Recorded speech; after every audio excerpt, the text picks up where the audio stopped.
সিনোভ্যাকের vaccine অগ্রাধিকার ভিত্তিতে পাবে বাংলাদেশ, নিরাপদ টিকা সংগ্রহের প্রস্তুতি।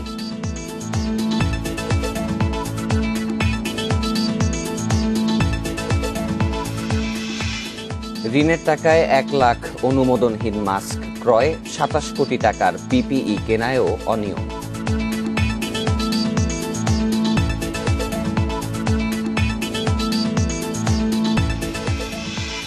পিএসসি জেএসসিতে মেধায় মূল্যায়ন চান অভিভাবকরা, প্রতিযোগিতা থেকে সরে আসার তাগিদ।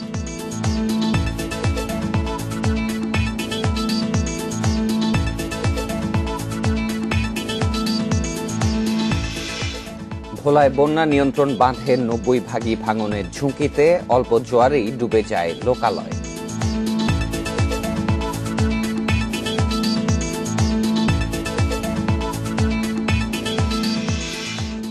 বরিশাল সিটি কর্পোরেশনের দুর্নীতি অনিয়ম, 1.5 বছরে 38 কর্মকর্তা কর্মচারীর বিরুদ্ধে ব্যবস্থা।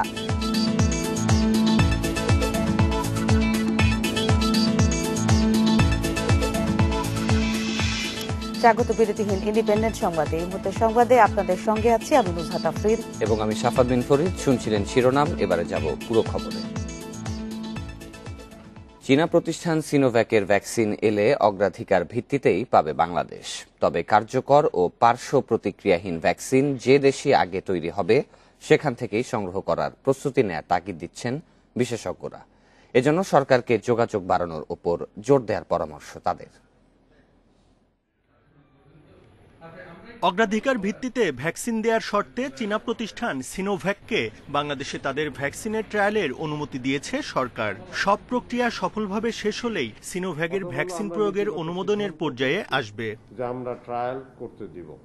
তবে বিশেষজ্ঞরা বলছেন পুরো প্রক্রিয়া বিষয়টি বেশ সময় সাপেক্ষ, তাই কেবল চীনা কোম্পানির ভ্যাকসিনের অপেক্ষায় থাকলে চলবে না।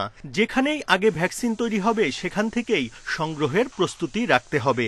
সংশ্লিষ্ট প্রতিষ্ঠানগুলোর সঙ্গে সরকারের সার্বক্ষণিক যোগাযোগ রাখার উপর জোর দিচ্ছেন তারা।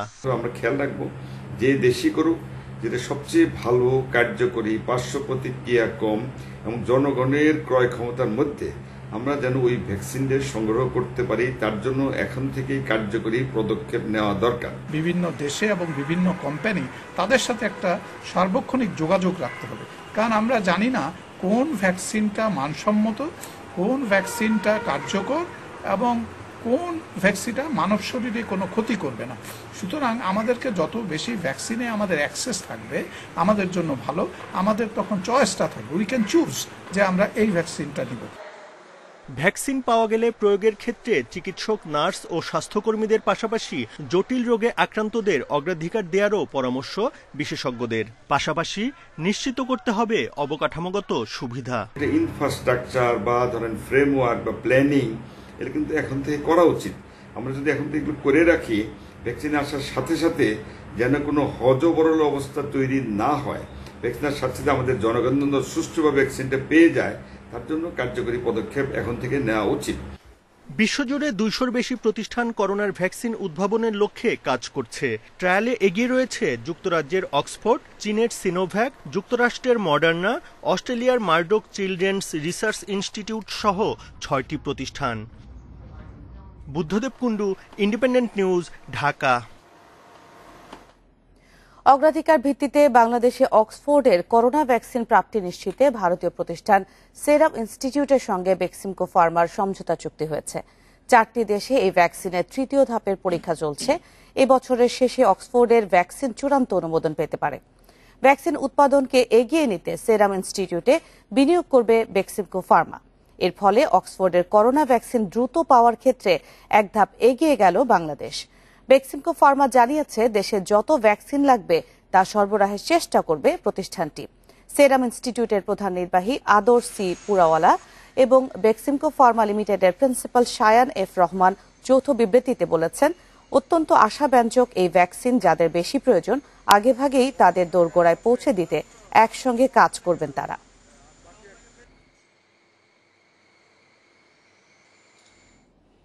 বিশ্বব্যাংকের করোনা প্রকল্পে কেনা হয়েছে 1 লাখ পিস অনুমোদনহীন মাস্ক। আমদানি করতে নেওয়া হয়নি ওষুধ প্রশাসন অধিদপ্তরের ছাড়পত্র। কিভাবে এসব মাস্ক কেনা হলো তা জানে না মূল্যায়ন কমিটিও। নকল মাস্কের বিরুদ্ধে 23 এপ্রিল রাজধানীর উত্তরায় র্যাবের ভ্রাম্যমাণ আদালতের অভিযান। বিভিন্ন ধরনের মাস্কের সঙ্গে পাওয়া যায় অনুমোদনহীন KN95 মাস্কও। এসব মাস্ক আমদানি করেছে জাহানারা এন্টারপ্রাইজ নামের একটি প্রতিষ্ঠান। জরিমানা করা হয় 10 লাখ টাকা। এখানে KN95 মাস্ক বলে, যেটা আসলে N95 মাস্ক বলে বাজারে বিক্রি করা হচ্ছে, এটা আসলে N95 মাস্ক না। এসব মাস্ক কেনা হয় করোনা মোকাবিলায় বিশ্বব্যাংকের 1100 কোটি টাকার ঋণ প্রকল্প ERPPর অর্থ ব্যয়ে। জাহানারা এন্টারপ্রাইজের আমদানি করা এসব মাস্ক কিনে সরবরাহ করে SRS design and fashion limited নামের একটি প্রতিষ্ঠান। এগুলো চীনের কোন কোম্পানির তৈরি তাও জানেন না SRS এর কর্মকর্তা। বেশ কিছুক্ষণ কাগজ হাতড়িয়ে জানান এগুলো কি কোম্পানির তৈরি। KE ইলেকট্রনিক টেকনোলজি, ওরা মালটা চাইনিজ থেকে নিয়ে আমাদের বাংলাদেশে সাপ্লাই দিচ্ছে। কিন্তু মাস্কের গায়ে তো কোম্পানির নাম লেখা আছে ইউকো কান্ট্রি কোম্পানি। ওইটা হলো মানে ম্যানুফ্যাকচারার। এসব মাস্ক এরই মধ্যে চিকিৎসকদের সরবরাহ করা হয়েছে। তুলে নেওয়া হয়েছে 3 কোটি টাকাও। ওষুধ প্রশাসন অধিদপ্তর বলছে মাস্ক আমদানির কোনো ছাড়পত্র নেয়নি SRS। SRS এর দাবি মাস্ক পরীক্ষা করা হয়েছে সরকার নির্ধারিত ল্যাব SGS এ, কিন্তু পরীক্ষার মান নিয়ে প্রশ্ন তুলেছে খোদ SRS-ই। তাহলে মাস্কের মান যাচাই হলো কিভাবে? বেসিক্যালি বাংলাদেশে SGS এখন SGS বলেন আর যেটাই বলেন, এখন পর্যন্ত ওইভাবে টেস্টও হয় না। মাস্কে একটা টেস্টই হয়, সেটা আমরা টেস্ট করে নিয়েছি আমাদের স্যাটিসফ্যাকশনের জন্য। আমরা নিজেরা পড়েও দেখছি, ওনারাও পড়ে দেখছি। কেটে 5 লেয়ার প্লাস ওনাদের কিছু প্যারামিটার আছে, একজন লাইটে যে পড়ে দেখলো যে হ্যাঁ ঠিক আছে।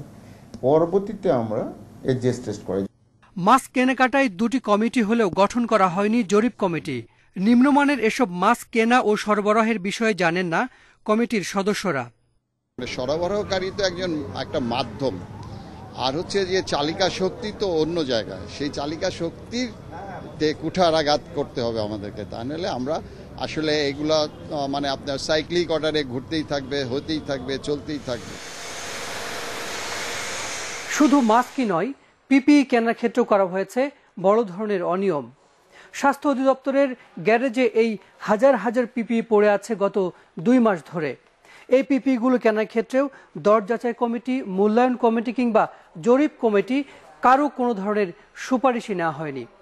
আর এগুলো কবে নাগাদ হাসপাতালে পাঠানো হবে তার তথ্য নেই কারো কাছেই। Hasan Misbah, independent news, Dhaka. দেশে করোনায় আরো 47 জনের মৃত্যু হয়েছে। এর মধ্যে পুরুষ 32 এবং নারী 15 জন। এ নিয়ে মোট প্রাণহানি হল 4174 জনের। দেশের 92টি ল্যাবে 24 ঘন্টায় 13,741 নমুনা পরীক্ষায় করোনা শনাক্ত হয়েছে 2,211 জনের। পরীক্ষা বিবেচনায় শনাক্তের হার 16.09%। শুক্রবার স্বাস্থ্য অধিদপ্তরের বিজ্ঞপ্তিতে জানানো হয়, দেশে মোট করোনা আক্রান্তের সংখ্যা দাঁড়ালো 3,06,794 জনে। পরীক্ষা বিবেচনায় এ পর্যন্ত শনাক্তের হার 20.26%।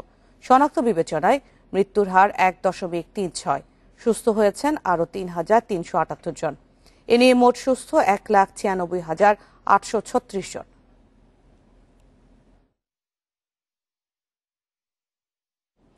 পিইসি ও জেএসসি পরীক্ষা বাতিলের পর পরের ক্লাসে ওঠার মূল্যায়ন নিয়ে উদ্বিগ্ন অভিভাবকেরা। মেধা যাচাইয়ের মাধ্যমে মূল্যায়ন চান তারা। এদিকে এই 2 পরীক্ষা না হওয়ায় শিক্ষার্থীদের মানসিক চাপ কমবে বলে মত মনোবিদদের। আর শিক্ষাবিদেরা দিচ্ছেন ছুটির মধ্যে পড়াশোনার প্রস্তুতি সেরে রাখার পরামর্শ। শাফাত সুহান লাবিবা কেসি মডেল স্কুল অ্যান্ড কলেজের 8ম শ্রেণীর ছাত্রী। জেএসসি পরীক্ষা হচ্ছে না, তাই পরের ক্লাসে যাওয়ার মূল্যায়ন নিয়ে আছে ভাবনা। লাবিবার ছোট ভাই আবরার জুনাইদ ওয়াসি পরে ক্লাস 5-এ। সে পিইসিতে 32 লাখ শিক্ষার্থীর একজন। করোনার কারণে প্রাথমিক শিক্ষা সমাপনী পিইসি পরীক্ষায় বসা হচ্ছে না তারও। জেএসসিটা দিলে আমার খাতার উপর ভিত্তি করে মেধা যাচাই করে আমার নম্বরপত্র পেতাম, কিন্তু যেহেতু স্কুলে আমার একটা মূল্যায়ন দেওয়া হচ্ছে, তাই ওটা থেকে আমার টেনশন আছে ওটা কীভাবে দেখা হবে। পরীক্ষা হলে আমাদের দেশের সংক্রমণের হার বাড়বে, তার থেকে ভালো আমাদের স্বাস্থ্যের উপর নির্ভর করে পিএসসি পরীক্ষা না হওয়া। তবে চলমান পরিস্থিতিতে সরকারের পরীক্ষা বাতিলের সিদ্ধান্তকে যৌক্তিক মনে করছেন অভিভাবকেরা। তাদের প্রত্যাশা পরের ক্লাসে যাওয়াটা যেন মেধার ভিত্তিতেই হয়। বর্তমান পরিস্থিতি যেহেতু পরীক্ষা হচ্ছে না, ওদের যে প্রমোশন হবে, এটা যেন সঠিক মেধা যাচাইয়ের মাধ্যমে হয়। আর শিক্ষাবিদেরা দিচ্ছেন স্কুল ছুটির মধ্যে পুরোদমে পড়াশোনার প্রস্তুতি সেরে রাখার পরামর্শ, পাশাপাশি দিয়েছেন উপবৃত্তি বাড়ানোর তাগিদ। যেহেতু মেধাবৃত্তি এবার দেওয়া সম্ভব হচ্ছে না প্রাথমিক এবং জেএসসি জেডিসিতে, উপবৃত্তিটা বাড়িয়ে দেওয়া খুবই প্রয়োজন। শিক্ষকদের জন্য একটি প্রণোদনা থাকা খুবই প্রয়োজন। এদিকে শুধু ফলের ভিত্তিতে মেধা যাচাইয়ের প্রতিযোগিতা থেকে সরে আসার তাগিদ দিয়েছেন মনোবিদেরা। আমাদের স্কুলের যে পরীক্ষাটা হচ্ছে না, সেক্ষেত্রে কিন্তু খুব মনস্তাত্ত্বিক উপায় যে বাচ্চাদের অনেক রকমের প্রভাব পড়ছে তা না, বরং এক অর্থে কিন্তু একটু ইতিবাচক এই অর্থে যে আমাদের এই জেএসসি পিএসসি পরীক্ষার নাম করে আমাদের অভিভাবকরা কিন্তু শিশুদের মধ্যে একটা ঘোর দৌড়ের মধ্যে তারা ছুটিয়ে দেন।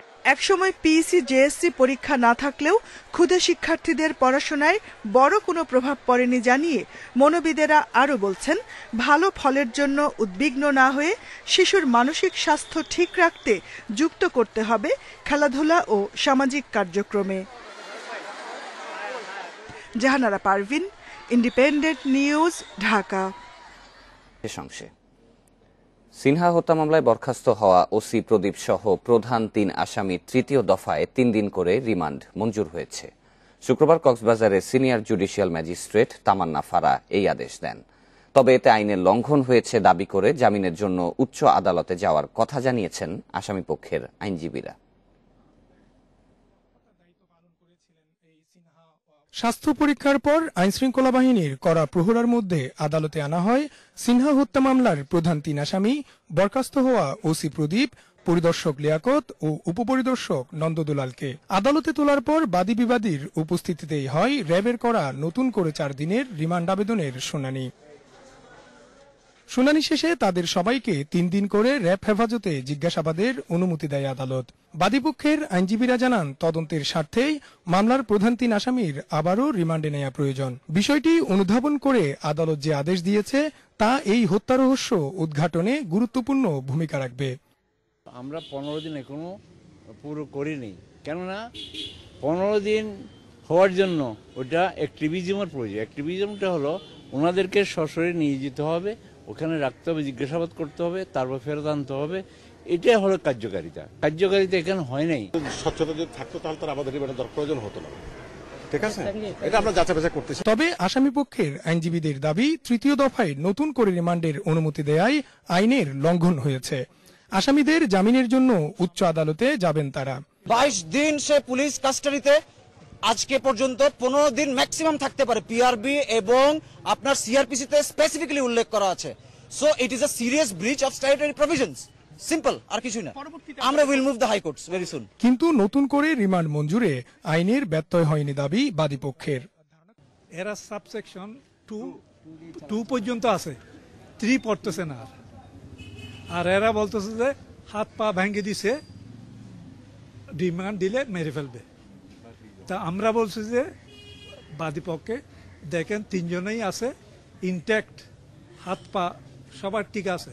এর আগে বৃহস্পতিবার প্রদীপ সহ সিনহা হত্যার প্রধান 3 আসামির দ্বিতীয় দফা রিমান্ড শেষ হয়। Iftekhar Faisal, independent news.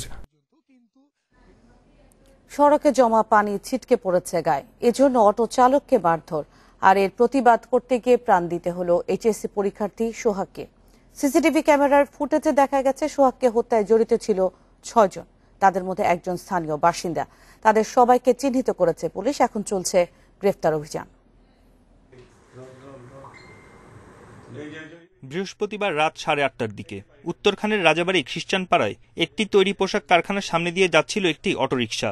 এ সময় সড়কে জমে থাকা কাদাপানি ছিটকে পড়ে কজন তরুণের গায়ে। অভিযোগ, এর পরপরই অটো চালককে মারধর শুরু করেন হৃদয় সাদ সহ 6 জন। এ সময় অটো চালককে মারধরে বাধা দেয় এইচএসসি শিক্ষার্থী সোহাগ।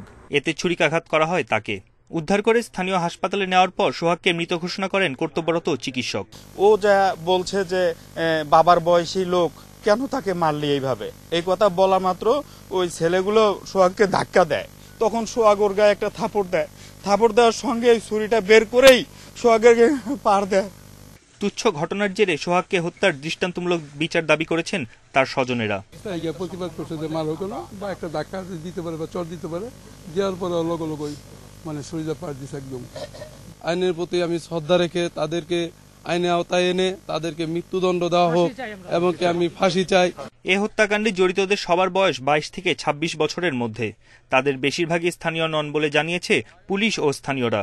তবে চলমান আছে তাদের গ্রেপ্তার অভিযান। কোনো গ্রেপ্তার হয়নি, গ্রেপ্তার প্রক্রিয়া অব্যাহত আছে, কারণ আমরা যেহেতু তদন্ত এবং আমরা সমস্ত কিছু আমরা সম্পন্ন করে আশা করছি আপনাদেরকে জানাবো। ময়না তদন্তের পর শুক্রবার বাদ আসর জানাজা শেষে সোহাগের দাফন সম্পন্ন হয়েছে। বন ইবনে কামাল, ইন্ডিপেন্ডেন্ট নিউজ, ঢাকা। খুলনার মিস্ত্রিপাড়ায় প্রতিবেশীর গুলিতে আহত হয়েছে এক কিশোরী। তবে অভিযুক্তদের পরিবারের দাবি এটি কেবলই দুর্ঘটনা। আত্মরক্ষার্থে গুলি চালালে তা লক্ষ্যচ্যুত হয়ে ওই কিশোরী আহত হয়। আহত লামিয়া হোসেন আশঙ্কামুক্ত বলে জানিয়েছেন চিকিৎসকেরা।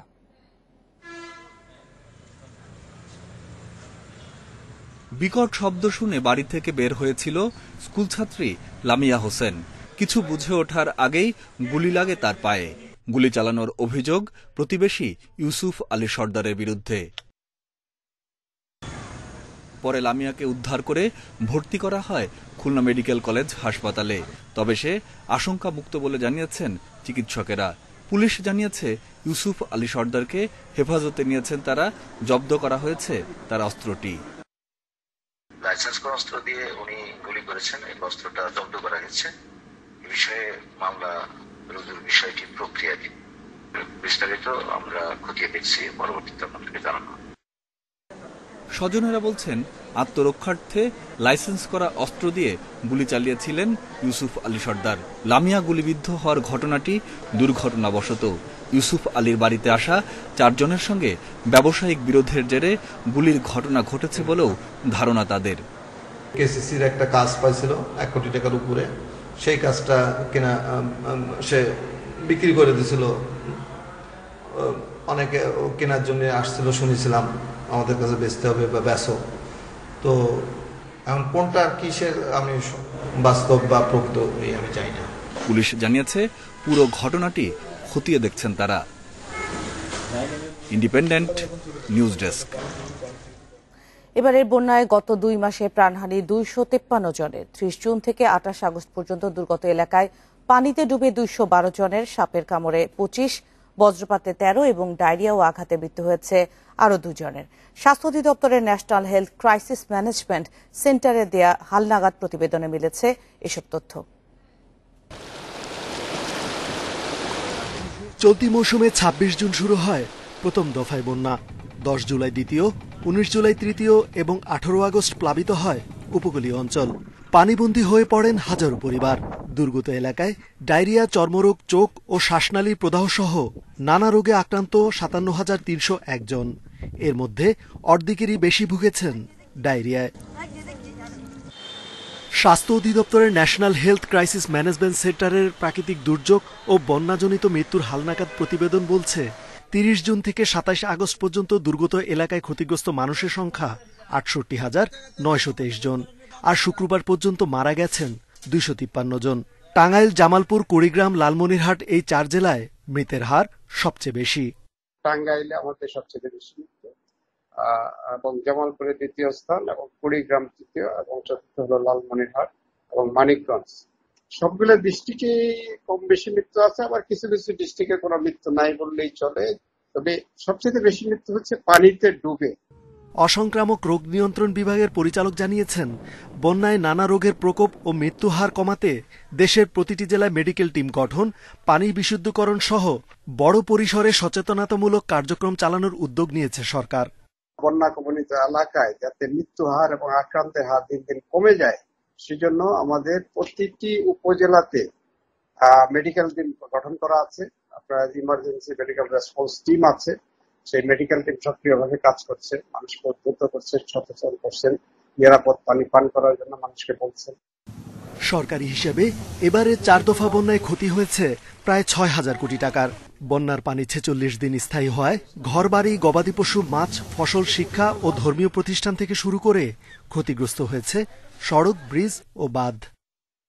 রেজওয়ানুল হক, ইন্ডিপেন্ডেন্ট নিউজ, ঢাকা।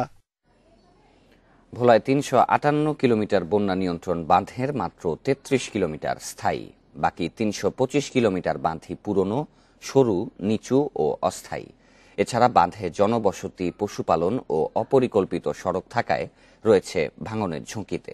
প্রয়োজনীয় বরাদ্দ না থাকায় সঠিক রক্ষণাবেক্ষণ হচ্ছে না বলছে পানি উন্নয়ন বোর্ড। দ্বীপ জেলা ভোলায় 60-এর দশক থেকে বন্যা নিয়ন্ত্রণ বাঁধ নির্মাণ শুরু হয়। 70-এ ভয়াল জলোচ্ছ্বাস গোর্কির আঘাতের পর লবণাক্ত পানি ও বন্যার কবল থেকে জনপদ রক্ষায় বাঁধ দিয়ে নিরাপদ বেষ্টনী করা হয়। এরপর ভোলায় বড় ধরনের বন্যা না হলেও অস্বাভাবিক জোয়ার, প্রবল স্রোত আর ভাঙনে 91 ভাগ বাঁধ ঝুঁকিপূর্ণ হয়ে পড়ছে। বাঁধের উচ্চতা কম থাকায় সামান্য জোয়ারের পানিতে তলিয়ে যায় লোকালয়। এছাড়া রক্ষণাবেক্ষণের অভাবে ভেঙে যাচ্ছে বাঁধগুলো। স্বাধীনতার পর থেকে এ পর্যন্ত সংস্কার না করার প্রেক্ষিতে দীর্ঘদিন পর্যন্ত এই বাঁধগুলো ঝুঁকির ভিতরে আছে। ইদানিং দেখছি যে বেড়িগুলো খুব চিকন করে এবং খুব নরম করে করা হয় এবং উচ্চতাও খুব কম। এখনকার বাঁধগুলো একটা রোডের মতো কোনোরকম করে আর দূরত্ব থাকে না, এটা নদীর লগে ঝাঁপাইলে বানগুলা ফালিয়ে দেয়। পানি উন্নয়ন বোর্ড বলছে পুরনো নকশার পরিবর্তন করে 20 ফুট উঁচু, 92 থেকে 108 ফুট দৈর্ঘ্যের তলদেশ এবং আরসিসি ব্লক মোড়ানো 33 কিলোমিটার টেকসই বাঁধ নির্মাণ করা হয়েছে। ঝুঁকি কমাতে আরও উঁচু ও প্রশস্ত বাঁধ নির্মাণের পরিকল্পনা রয়েছে। আমাদের বাঁধগুলোকে নতুন করে উচ্চতা বৃদ্ধি, বাঁধের সেকশন ডেভেলপমেন্ট মানে চওড়া করা ইত্যাদির প্রসঙ্গ চলে এসেছে। তো পানি সম্পদ মন্ত্রণালয় এবং পানি উন্নয়ন বোর্ডের হেডকোয়ার্টার এই ব্যাপারে কাজ করতেছে। 5 আগস্ট মেঘনার দৌলত খান পয়েন্টে পানির উচ্চতা ছিল 4.55 মিটার, যা বিপদসীমার 114 সেন্টিমিটার ওপরে। অথচ গত বছরের 3 আগস্ট মেঘনায় সর্বোচ্চ পানি ছিল 4 মিটার। Independent news desk. এ বিষয়ে আরও জানাতে এবার ভোলা থেকে যুক্ত হবেন সহকর্মী নজরুল হক। নজরুল, এই বাঁধের যে ভোগান্তি সেটি কমাতে কি ধরনের উদ্যোগ নেওয়ার কথা বলছেন যারা স্থানীয় লোকজন ছিলেন? আর যেহেতু এটি একটি ব্যয়বহুল প্রকল্প, তো পানি উন্নয়ন বোর্ডের প্রাথমিকভাবে কি কোনো ভাবনা রয়েছে এ বিষয়ে?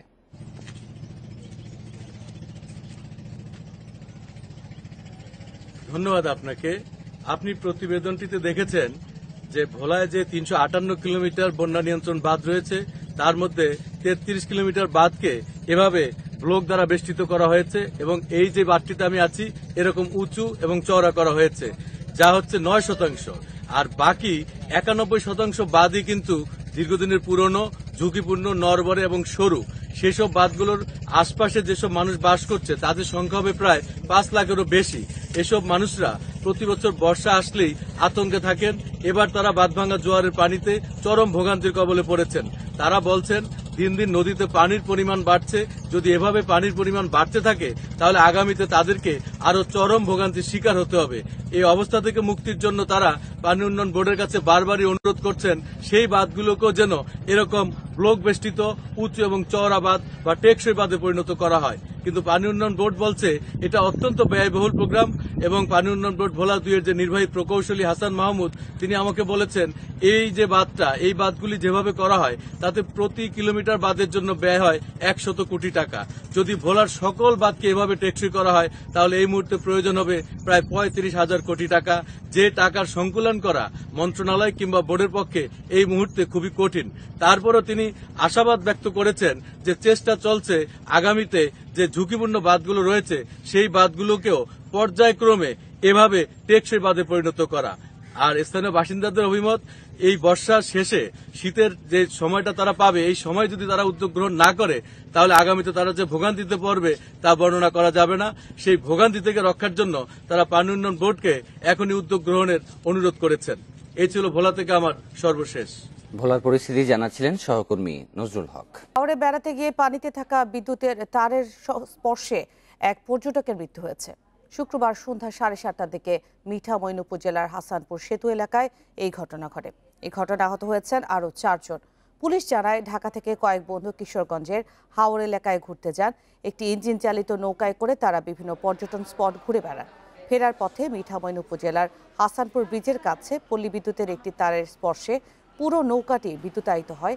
এতে 5 জন আহত হয়। হাসপাতালে নেওয়ার পর রাত 10:30টার দিকে মৃত্যু হয় মাহমুদুল হাসান চৌধুরী।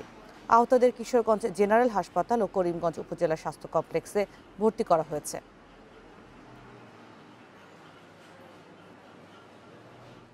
অনিয়ম, দুর্নীতি, অর্থ আত্মসাৎ সহ নানা অপরাধের অভিযোগে 1.5 বছরে বরিশাল সিটি কর্পোরেশনের 38 কর্মকর্তা কর্মচারীকে বিভাগীয় শাস্তি দেওয়া হয়েছে। বরখাস্ত ওএসডি করার পাশাপাশি হয়েছে বিভাগীয় মামলাও। বিসিসির দাবি, পর্যাপ্ত তথ্য প্রমাণের ভিত্তিতেই নেওয়া হয়েছে ব্যবস্থা।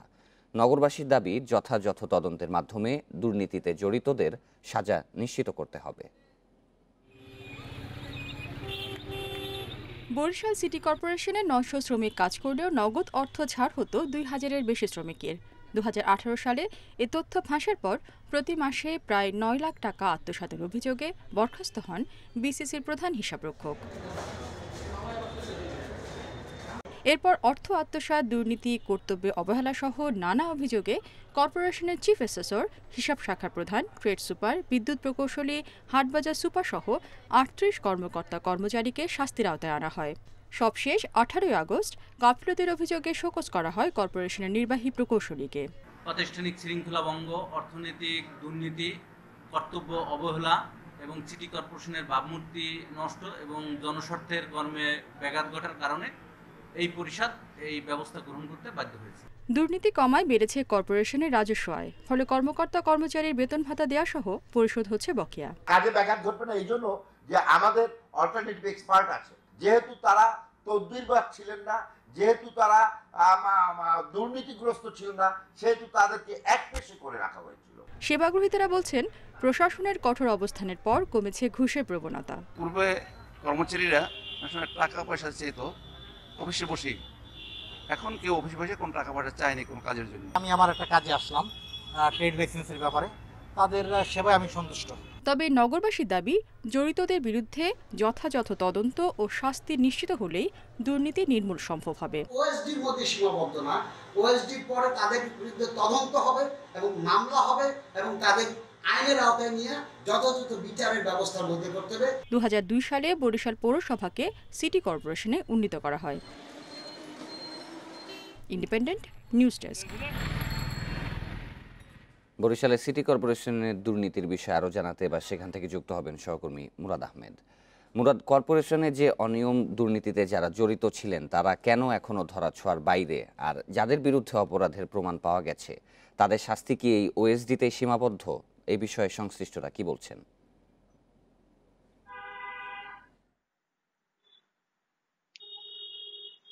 একচুয়ালি দেখুন, বরিশাল এই সিটি কর্পোরেশন আর আমরা যদি ধরি পৌরসভার একটি বড় অংশ থেকে সিটি কর্পোরেশনের এই পর্যন্ত একটি বড় চক্র বলয় গড়ে উঠেছিল। এর সাথে দেখা যায় যে আগে যারা জনপ্রতিনিধি ছিলেন তাদেরও কিছু কানেকশন থাকার অভিযোগ রয়েছে, কাউন্সিলররা তো রয়েছেনই। তো এই সবকিছু মিলে এবারের যে পরিষদটি রয়েছে, নতুন পরিষদ শাহরিয়াবাদ সাদিক আব্দুল্লাহ রয়েছেন তার মেয়র, তো তারা প্রথম দিন যে কথাটি বলেছিলেন যে আমরা প্রথম কাজটি করব দুর্নীতির দমন, এখানে কোনো দুর্নীতি চলবে না। সেটি করতে গিয়ে এখন পর্যন্ত 38 জন জালে আটকা পড়েছেন। আমি যতটুকু ইন্টারনালি জেনেছি যে 81 জন এই ফাঁদে আটকা পড়বেন। ফাঁদ ঠিক না, মানে তাদের অপকর্মের কারণে আটকা পড়বেন। তো এখানে যেটি হয়েছে, ইতিমধ্যে 2 জন তাদের চাকরিচ্যুত হয়েছে, স্থায়ী চাকরিচ্যুত হয়েছেন। অন্যদের বিরুদ্ধে মামলা, বিভাগীয় মামলা দায়ের হচ্ছে এবং যেটাই উনারা দাবি করেছেন যে যার এখানে এখন পর্যন্ত 38 জনকে আনা হয়েছে বিভিন্ন শাস্তির আওতায়, তো এরা একজনেও মানে বের হয়ে যাওয়ার কোনো সুযোগ নেই। অর্থাৎ কাগজপত্র, তথ্যাদি, প্রমাণ সমস্ত কিছু মিলে যাচাই বাছাই করে একজনকে ধরা হচ্ছে। ওনারা যেটি বলেছেন যে সিটি কর্পোরেশন কোনো চেয়ারে আর কখনো দুর্নীতি হবে না। তারা যেটি বলেছেন যে ডেভেলপমেন্ট বছরের পর বছর যে কোনো সময় হবে, ডেভেলপমেন্ট ঠেকিয়ে রাখা যায় না, কিন্তু সিস্টেমের বদল যেটি প্রয়োজন সেটি এ যাবৎকালের মধ্যে এবারই হয়েছে। এখন দেখা যাক যে এর মানে পরিণতি শেষ পর্যন্ত কি হয়। তবে এখন পর্যন্ত যে ধারাবাহিকতা দেখা যাচ্ছে তাতে কিন্তু আশাবাদী হওয়ার একটা স্কোপ রয়েছে। কিন্তু আবার এই সমস্ত রাঘবপাল যারা এবার ধরা পড়েছে, এরা ধরা পড়ার কারণে যেটি হয়েছে, বাদ বাকি যারা আছে তারা একদম সোজা হয়ে গিয়েছে। এখন এই ধারা যদি কঠিনভাবে ধরে রাখা যায় তাহলে আসলেই দুর্নীতি দমন ক্ষেত্রে অন্তত স্থানীয় সরকারের কোনো একটি প্রতিষ্ঠানের দুর্নীতি দমনের ক্ষেত্রে বরিশাল সম্ভবত একটা ইনস্ট্যান্স হয়ে দাঁড়াতে পারে। তবে সেক্ষেত্রে যতটুকু মানে দৃঢ়তা দরকার সেটুকু দেখতে আরো 3 বছর সময় লাগবে। এই হচ্ছে এখানকার সর্বশেষ পরিস্থিতি। বরিশাল থেকে জানাচ্ছিলেন সহকর্মী মুরাদ আহমেদ। করোনার কারণে আর্থিক সংকটে ক্রেতাদের অনেকেই বিক্রি করছেন তাদের গচ্ছিত স্বর্ণালংকার। বাংলাদেশ জুয়েলার্স সমিতি বাজুস বলছে, গেল 2 মাসেই প্রায় 20,000 পরিবার থেকে বিভিন্ন রকম অলংকার বিক্রি করা হয়েছে। গেল বছরের তুলনায় ক্রেতাদের স্বর্ণ বিক্রি বেড়েছে 50% বেশি। বিপরীতে স্বর্ণের দাম বেড়ে যাওয়ায় বাজারে ক্রেতা কমেছে 80%। রাজধানীর বায়তুল মোকাররম মার্কেটে আরজুদা খাতুন এসেছেন গলার হার বিক্রি করতে। করোনা সংকটে বন্ধ হয়ে গেছে স্বামী নজরুল ইসলামের ফ্ল্যাক্স লোডের দোকান। 2 সন্তান নিয়ে সংসার চালাতে তাকে নিতে হয়েছে এই উদ্যোগ। করোনার কারণে আমার স্বামীর কাজ বন্ধ, এখন চলতে হবে, এই কারণে আমি গলার হার বিক্রি করতে আসছি। এই কারণে আমি বিক্রি করছি, চলার কোনো পথ নেই আমার। বায়তুল মোকাররমে আরজুদা খাতুনের মতো অনেককেই দেখা গেছে স্বর্ণের গয়না বিক্রি করতে। বাসা ভাড়া, বাচ্চাদের টিউশন ফি, সংসার খরচ, যেহেতু এখন আমাদের ব্যবসা বাণিজ্য সবকিছু বন্ধ, এছাড়া কোনো ওয়ে ছিল না। ছোট একটা গলার নেকলেস বিক্রি করব, আমার কিছু ক্যাশ টাকা লাগবে তার জন্য। বিক্রেতারা জানান, জুন জুলাই ছোট দোকানে সর্বোচ্চ 80 জন আর বড় দোকান ভেদে স্বর্ণ বিক্রি করেছেন প্রায় 200 গ্রাহক। গলার হার ও কানের দুল থেকে শুরু করে হালকা ভারী সব ধরনের গয়নাই বিক্রি করছেন তারা। কেউ আংটি বিক্রি করে, কেউ হার থাকলে হার বিক্রি করে, কেউ চেন থাকলে চেন বিক্রি করে, যাদের দুল আছে দুল বিক্রি করে। 100-200 মতো গ্রাহক এসে বিক্রি করছে মিনিমাম।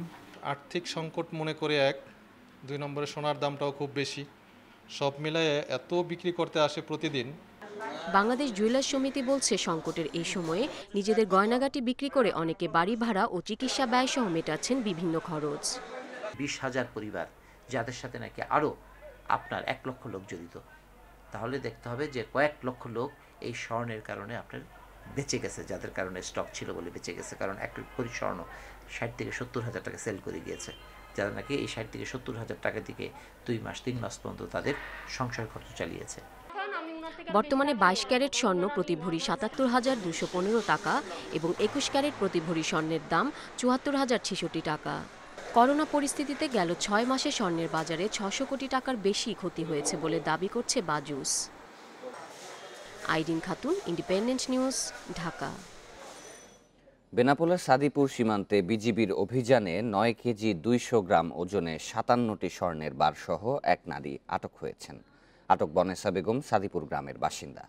যশোর 49 বিজিবি ব্যাটালিয়নের অধিনায়ক লেফটেন্যান্ট কর্নেল সেলিম রেজা জানান, গোয়েন্দা সূত্রের খবরে সাদিপুর সীমান্ত এলাকায় অভিযান চালান তারা। বনেসা বেগমকে আটকের পর তার কাছ থেকে উদ্ধার করা হয় স্বর্ণের বারগুলো। এসব স্বর্ণের বাজার দর অন্তত 6 কোটি 70 লাখ টাকা বলে জানিয়েছে বিজিবি।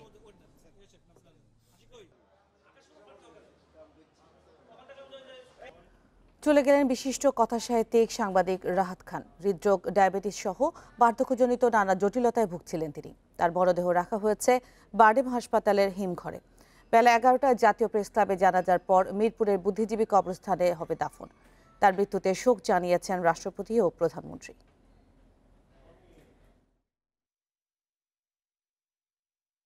দীর্ঘদিন ডায়াবেটিস সহ বার্ধক্যজনিত নানা রোগে ভুগছিলেন রাহাত খান। 20 জুলাই নেওয়া হয়েছিল বারডেম হাসপাতালে। তবে অস্ত্রোপচারের মতো শারীরিক অবস্থা না থাকায় চিকিৎসা দেয়া হচ্ছিল স্কাটন গার্ডেনের বাসায়। অবশেষে শুক্রবার রাত 8:30টার দিকে বাড়িতে মৃত্যু হয় তার। মারা যাওয়ার পর আমি হাত ধরে আছি, আমার মনে হচ্ছিল যে আছে, একজন ডাক্তার আছেন আমাদের উপরে, উনি এসেছিলেন, নাই। রাহাত খান জন্মেছিলেন 1940 সালের 19 ডিসেম্বর কিশোরগঞ্জে।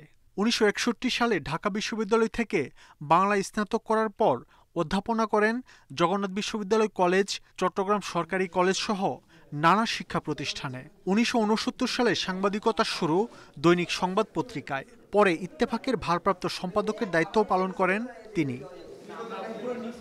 বিশিষ্ট এই সাংবাদিকের জানাজা হবে বেলা 11টায় জাতীয় প্রেস ক্লাবে। এরপর মিরপুরে বুদ্ধিজীবী কবরস্থানে হবে তার দাফন। লাশ থাকবে বারডেমে মঞ্চুয়ারিতে, কাল সকাল 11টায় প্রেস ক্লাবে জানাজা, তারপর বুদ্ধিজীবী কবরস্থানে দাফন করা হবে। সাংবাদিকতার পাশাপাশি কথা সাহিত্যিক হিসেবে ছোট গল্প ও উপন্যাস 2 শাখাতেই ছিল তার সমান দক্ষতা। উল্লেখযোগ্য বইয়ের মধ্যে রয়েছে অমল ধবল চাকরি, ছায়া দম্পতি, মধ্যমাঠের খেলোয়াড়, এক প্রিয়দর্শিনী, মন্ত্রিসভার পতন। এসবের স্বীকৃতি হিসেবে পেয়েছেন 21শে পদক, বাংলা একাডেমি পুরস্কার। বিখ্যাত সিরিজ মাসুদ রানার রাহাত খান চরিত্রটি তার অনুসরণেই তৈরি করা। মাহমুদ শরীফ, ইন্ডিপেন্ডেন্ট নিউজ, ঢাকা। কোনোভাবেই থামানো যাচ্ছে না MLM ব্যবসার নামে প্রতারণা। এবার গ্রাহকের শত কোটি টাকা নিয়ে উধাও Dhaka multipurpose cooperative society limited. জুনে করোনার কারণ দেখিয়ে বন্ধ করে এখন লাপাত্তা প্রতিষ্ঠানের চেয়ারম্যান শওকত হোসেন টিটু সহ সবাই। এ বিষয়ে অভিযোগ এলে ব্যবস্থা নেওয়ার কথা জানিয়েছে পুলিশ। ছেলে আলামিনকে নিয়ে ভিক্ষা করে দুবেলা দুমুঠো খেয়ে কোনো রকমে বেঁচে আছেন মোসাম্মদ তাসলিমা। মা ছেলে দুজনই শারীরিক প্রতিবন্ধী। ছেলের চিকিৎসার জন্য ভিক্ষার টাকা থেকে কিছু টাকা 5 বছর ধরে জমা রাখছিলেন কাঁঠালবাগানের ঢাকা মাল্টিপারপাস কোঅপারেটিভ সোসাইটিতে। হঠাৎই প্রতিষ্ঠানটি উধাও হলে মাথায় আকাশ ভেঙে পড়ে তার। আমার বাচ্চার জন্য আমি চিকিৎসার জন্য আমি টাকাটা জমাইছি, আমি কি জানছি আমার টাকাটা নিব। শাহরাবানু গৃহকর্মীর কাজ করে চলে সংসার। ছেলে মেয়েকে পড়ান স্কুলে। সন্তানদের উচ্চশিক্ষার খরচ জোগাতে 10 বছর ধরে অল্প অল্প করে টাকা জমিয়েছিলেন। ঢাকা মাল্টিপারপাসে সারা জীবনের সঞ্চয়টুকু হারিয়ে দিশেহারা তিনি। সারাদিন বাসা থেকে কাজ করে খাই, ঘর ভাড়া দিয়ে পোলাপান স্কুলে করে দেয়, আর বাকি টাকা ছেলে মেয়ের জন্য জমাই। বুঝুন তো, ছেলে মেয়ে সামনে স্কুল কলেজে ভর্তি করবো না, টাকা দরকার। গরিব মানুষ। টং দোকানদার শহীদ মিয়াও ওই MLM কোম্পানির প্রতারণার শিকার। গ্রামে ঘর নির্মাণের জন্য জমানো টাকা হারিয়ে ভেঙে পড়েছেন তিনি। ভিক্ষুক থেকে শুরু করে ফ্রি স্কুল স্ট্রিটের নানা শ্রেণী পেশার মানুষ প্রতারণার শিকার ঢাকা মাল্টিপারপাসে। আমি ডেইলি 100 টাকা চা বেচা আমি কষ্ট করে জমাইছি, আমি ঘর তুলুন। ম্যানেজার সহ আমাদের মোট 12 লাখ টাকা, আমার নিজের 1,20,000 টাকা। শুধু কাঁঠালবাগানই নয়, প্রতিষ্ঠানের প্রধান কার্যালয় ফার্মগেটেও একই অবস্থা। অনেক টাকা নিচে, কোটি কোটি টাকা নিচে। বিশেষ করে আমাদের এই যে এরিয়ার ভিতরে ফার্মগেট, তাতে আমরা একটা লিস্ট করছি, সেই লিস্টে 35 থেকে 40 লক্ষ টাকা এই জায়গা। প্রতিষ্ঠানের মালিক শওকত হোসেন টিটু একজন ব্যবসায়ী। সোনারগাঁও রোডে তার আরো 2টি প্রতিষ্ঠান, তবে তাও তালাবদ্ধ। পাওনাদার ছিল, ওরা আইসা আর কি দেখছে, তখন দেখলো যে আপনার বন্ধ। তারপরে আমরা এই যে মাস 3-4 হলো এটা বন্ধই আছে আপনার। পুলিশ বলছে ঢাকা মাল্টিপারপাসের প্রতারণার বিষয়টি তাদের নজরে এসেছে। ভুক্তভোগীদের কেউ অভিযোগ করলে ব্যবস্থা নেবেন তারা। তাদেরকে সমবেত হয়ে সুসংগঠিত হয়ে তাদের পক্ষে একজন, ক্ষতিগ্রস্তদের পক্ষে যে কেউ একজন বাদী হয়ে মামলা দায়ের করতে পারে। সেই ক্ষেত্রে আমরা আইনি যে প্রক্রিয়াগুলো আছে সেগুলো অনুসরণ করে যথাযথ সহযোগিতা করব। অস্বাভাবিক মুনাফার প্রলোভন দেখিয়ে MLM কোম্পানির প্রতারণার অভিযোগ বহু পুরনো। তাই প্রলোভনে না পড়ে অর্থ সঞ্চয়ে গ্রাহকদের আরও সতর্ক থাকার পরামর্শ পুলিশের। Masudur Rahman, independent news, Dhaka. মাংস, দুধ ও ডিমের মতো প্রাণীজ খাদ্যে সঠিক মান নিয়ন্ত্রণে আন্তর্জাতিক মানের গবেষণাগার চালু করল মৎস্য ও প্রাণী সম্পদ মন্ত্রণালয়। এতে বিদেশ থেকে আমদানি করা প্রাণীজ পণ্য স্বাস্থ্যসম্মত কিনা তা যাচাই করা যাবে সহজে। পাশাপাশি প্রাণী সম্পদ খাত থেকে উৎপাদিত পণ্য রপ্তানিতে মান নির্ণয় সহজ হবে। মৎস্য ও প্রাণী সম্পদ মন্ত্রণালয়ের তথ্য মতে বর্তমানে গবাদি পশু উৎপাদনে স্বয়ংসম্পূর্ণ দেশ। আগের চেয়ে বেড়েছে মাংস, দুধ ও ডিমের উৎপাদন, বেড়েছে নতুন উদ্যোক্তাও। এত কিছু পরও শঙ্কা নিরাপদ প্রাণীজ আমিষ উৎপাদনে, বিশেষ করে খাদ্য ও ওষুধের মান নিয়ে। এসব বিবেচনায় সাভারে চালু হলো আন্তর্জাতিক মানের প্রাণী সম্পদ উপকরণ ও খাদ্যের মান নিয়ন্ত্রণ গবেষণাগার। এ খাতে ব্যবহৃত ওষুধ, খাদ্য, প্রজনন উপকরণ নতুন জাত উদ্ভাবনে কাজ করবে এই গবেষণাগার। PCR বলা হয় আর কি, আপনারা শুনে থাকবেন, পলিমারেজ চেইন রিঅ্যাকশন। এই পদ্ধতির মাধ্যমে আমরা সাধারণত প্রজাতিগুলো নির্ণয় করে থাকি। আমরা বিদেশ থেকে মিট অ্যান্ড বোন মিল বা প্রোটিন কনসেন্ট্রেট এগুলো আমদানি করি। সেখানে কোনো গরু বা শূকরের উপজাত আছে কিনা, যেটা আমাদের ধর্মীয়ভাবে বা এবং স্বাস্থ্যের জন্য ক্ষতিকর, সেটাও আমরা এখানে নির্ণয় করতে পারি। প্রাণী সম্পদ খাত থেকে উৎপাদিত পণ্য রপ্তানির ভালো সুযোগ রয়েছে। তাই পণ্যের মান ঠিক থাকলে রপ্তানির সুযোগ সৃষ্টি হবে বলে আশা মৎস্য ও প্রাণী সম্পদ মন্ত্রীর। আমরা আধুনিক বিজ্ঞানসম্মত উপায়ে নির্ধারণ করব। এখান থেকে এই নির্ধারণের ভিতর থেকে আমরা পরিপূর্ণভাবে সারা বিশ্বের যে উন্নত প্রযুক্তি রয়েছে, বিজ্ঞানসম্মত প্রযুক্তি, তার লেভেলে আমরা পৌঁছাবো। বাংলাদেশ থেকে একটা মাছ রপ্তানি হলে সেটা যেন আমেরিকার থেকে না বলে যে এই মাছটা জীবাণুযুক্ত অথবা এটা ব্যবহার উপযোগী না। এরই মধ্যে নমুনা পরীক্ষা শুরু হয়েছে আধুনিক এই গবেষণাগারে। Shahid Ahmed, independent news, Dhaka. বিশ্বে করোনায় প্রাণহানি 8,41,000 ছাড়ালো, আক্রান্ত 2,49,00,000-এর বেশি। একদিনে 2,84,000 নতুন রোগী শনাক্ত হয়েছে, মৃত্যু হয়েছে 5,500-এর। আবারও একদিনে বিশ্বের সবচেয়ে বেশি 76,500 নতুন আক্রান্ত ভারতে, দেশটিতে প্রাণ গেছে 1,019 জনের। যুক্তরাষ্ট্রে নতুন 1100 নিয়ে মোট প্রাণহানি 1,85,000-এর বেশি, সংক্রমিত 60 লাখ ছাড়িয়েছে। করোনা সংক্রমণ রোধে কড়াকড়ি বাড়াচ্ছে ইউরোপীয় বিভিন্ন দেশ। প্যারিসে সকলের জন্য ফেস মাস্ক পরা বাধ্যতামূলক করেছে ফ্রান্স সরকার। 6 বছরের শিশুদেরও মাস্ক পরার নির্দেশনা দিয়েছে স্পেন। ঝুঁকিপূর্ণ দেশ ও অঞ্চলে ভ্রমণে নিষেধাজ্ঞা আরোপ করেছে জার্মানি। দেশটিতে আগামী দিনে পরিস্থিতি আরও ভয়াবহ হওয়ার শঙ্কা প্রকাশ করেছেন চ্যান্সেলর অ্যাঙ্গেলা মের্কেল। সংক্রমণ রোধে বাড়তি কড়াকড়ি আরোপ করেছে দক্ষিণ কোরিয়া। রেস্তোরাঁগুলোকে বেঁধে দেওয়া হয়েছে সময়, বন্ধ থাকবে জিম, কেয়ার হোম। রাশিয়ার করোনা ভ্যাকসিন স্পুটনিক 5 প্রয়োগে নিজের মেয়ের শরীরে অ্যান্টিবডি তৈরি হয়েছে বলে জানিয়েছেন রুশ প্রেসিডেন্ট ভ্লাদিমির পুতিন। গেল 11 আগস্ট 2 মাসের কম সময়ে মানব শরীরে পরীক্ষার পরই করোনার ভ্যাকসিনের অনুমোদন দেয় রাশিয়ার স্বাস্থ্য বিভাগ। বিশ্বজুড়ে ব্যাপক সমালোচনার মধ্যে জানানো হয়, প্রেসিডেন্টের মেয়ের শরীরে প্রয়োগ করা হয়েছে স্পুটনিক 5। শুরুতে হালকা জ্বর দেখা দিলেও পুতিন কন্যা এখন সুস্থ আছেন বলে খবর ছেপেছে রুশ গণমাধ্যম। তৃতীয় ধাপে এখন 40,000 মানুষের উপর পরীক্ষামূলক প্রয়োগ হচ্ছে ভ্যাকসিন। এরই মধ্যে 100 কোটি ডোজ ভ্যাকসিনের চাহিদা দিয়ে রেখেছে 20টিরও বেশি দেশ। ব্যক্তিগত অনুশীলনে মুশফিক তামিমদের প্রস্তুত করার দায়িত্ব পড়েছে বিসিবির দেশি ট্রেনারদের ওপর।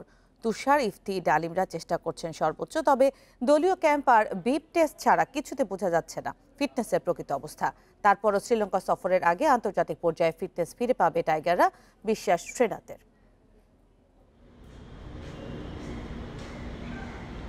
মাস পেরিয়ে গেছে টাইগারদের ব্যক্তিগত অনুশীলন শুরুর। বিদেশি কোচিং স্টাফ আসতে না পারায় পুরোটার সময় কাজ করছেন বিসিবি ট্রেনাররা। তামিম, মুশফিক, রুবেলরা কখনো ইফতেখারুল ইসলাম, কখনো বা ফিটনেসের কাজ করছেন ইয়াকুব চৌধুরী অথবা তুষার কান্তির সাথে। দীর্ঘ বিরতির পর মাঠে মানিয়ে নিতে সমস্যা হচ্ছে ক্রিকেটারদের। প্রতিযোগিতামূলক ম্যাচ না খেলে আন্তর্জাতিক অঙ্গনে নামার মতো স্কিল, ফিটনেস ঠিক রাখার বড় দায়িত্ব পড়েছে 3 ট্রেনারের উপর। সাধ্যমতো চেষ্টা করে যাচ্ছেন তারা। দলীয় ক্যাম্প করতে না পারা আর বিপ টেস্টের সুযোগ না থাকায় জানা যাচ্ছে না কার অবস্থা কি। যেহেতু গ্রুপ ট্রেনিং করতে পারছি না, সেহেতু ফিটনেস টেস্টিংয়ের তেমন একটা সুযোগও আমাদের এখানে নাই। আর আমাদের ন্যাশনাল টিমের ট্রেনার যখন আসবে তখন সে ফিটনেস টেস্ট নেবে কিনা সেটা তো আসলে আমরা খুব একটা বেশি ভালো বলতে পারতেছি না। এখন এই ধরনের কোনো ইনস্ট্রাকশন নাই। ফিটনেসের কী অবস্থা সেটা একটা ক্লিয়ারেন্স দিতে হলে প্লেয়ারদেরকে অবশ্যই ফিটনেস টেস্ট নিতে হবে। ইতিবাচক মনোভাব নিয়ে সামনে এগোনো ছাড়া বিকল্প নেই। হাতে থাকা লম্বা সময় কাজে লাগাতে চান দেশের 3 ট্রেনার। যথাসম্ভব প্রস্তুত করতে চান ক্রিকেটারদের। বাকি যে ট্যুরের আগে সময়গুলো আছে আমরা যদি ভালোভাবে ফিটনেস ট্রেনিং করতে পারি তাহলে আমার মনে হয় যে এটা ইন্টারন্যাশনাল স্ট্যান্ডার্ড কম্পিট করবে। 1 সপ্তাহের মধ্যে দেশে ফিরবেন বিদেশি কোচিং স্টাফের বেশিরভাগ সদস্য। এরই মধ্যে ফিরে কোয়ারেন্টিনে আছেন জুলিয়ান ক্যালেফ্যাতো। ডমিঙ্গো কুক, গিবসন ফিরে কোয়ারেন্টিন শেষ করতে না করতেই শুরু হয়ে যাবে শ্রীলঙ্কা সফরের কার্যক্রম। প্রতিপক্ষের সাথে তাল মেলাতে লঙ্কা ক্যাম্পে জোর দিতে হবে ম্যানেজমেন্টকে। Mazharul Islam, independent news. Corona পরিস্থিতির মাঝেও মৌলভীবাজারের হাকালুকি হাওরে বেড়েছে পর্যটকের উপস্থিতি। এ বিষয়ে কিছুটা নমনীয় প্রশাসন, তবে হাওরে দুর্ঘটনা এড়াতে জোর দেওয়া হয়েছে সচেতনতা বাড়ানোর উপর। মিঠা পানির বৃহত্তম হাওর হাকালুকি। ছোট বড় 238টি বিল আর 10টি নদী মিলিয়ে পরিধি প্রায় 18,000 হেক্টর। বর্ষায় যা বেড়ে দাঁড়ায় 23,000 হেক্টরে। জলে টইটম্বুর হাওর বিলাসে প্রতিদিনই বিভিন্ন জেলা থেকে আসেন হাজারের বেশি পর্যটক। হাওরে সবচেয়ে আমার ভালো লাগে, আমি প্রথমবার যখন আসছি তখন মানে দূর থেকে মনে হচ্ছিল সমুদ্রের মতো। খুব বেশি এনজয় করলাম, বহুত মানুষ এখানে আইসেন ঘুরানি বেড়ানি, আর ওভারঅল সবটা মিলে আমার কাছে আসলে খুব বেশি উপভোগ করলাম। একদিকে করোনা সংক্রমণের ঝুঁকি, অন্যদিকে ছোট ছোট নৌকায় হাওরে ভেসে বেড়ানোয় আছে দুর্ঘটনার শঙ্কাও। সিনারিটা বেশি সুন্দর, যখন মানে সূর্যটা ডুবে যাচ্ছে তখন ওইটা দেখতে আরো বেশি ভালো লাগে। এখানে সব কিছুই ভালো, তবে নিরাপত্তাটা আর একটু ভালো দিলে আমার মনে হয় আরো একটু সুবিধা হতো। সৌন্দর্যের পাশাপাশি ঝুঁকির বিষয়টি জড়িত। আমরা এই বিষয়ে ইতোমধ্যেই আমাদের মৌলভীবাজারের যে 3টি উপজেলা এটার সাথে সংশ্লিষ্ট হাকালুকি হাওরের সাথে এই 3টি উপজেলাকে আমাদের জেলা প্রশাসনের পক্ষ থেকে এবং পুলিশ বিভাগের পক্ষ থেকে আমাদের উপজেলা প্রশাসনকে এবং অফিসার ইনচার্জদের মাধ্যমে তাদেরকে নির্দেশনা দেওয়া হয়েছে। প্রতিবেশগত গুরুত্বপূর্ণ এলাকা হিসেবে হাকালুকি হাওরকে রামসার সাইট হিসেবে ঘোষণার প্রস্তাব সংশ্লিষ্ট কর্তৃপক্ষের কাছে পাঠিয়েছে জেলা প্রশাসন। Independent news desk. এই ছিল বিরতিহীন সংবাদে। এতক্ষণ সাথে থাকার জন্য ধন্যবাদ সবাই।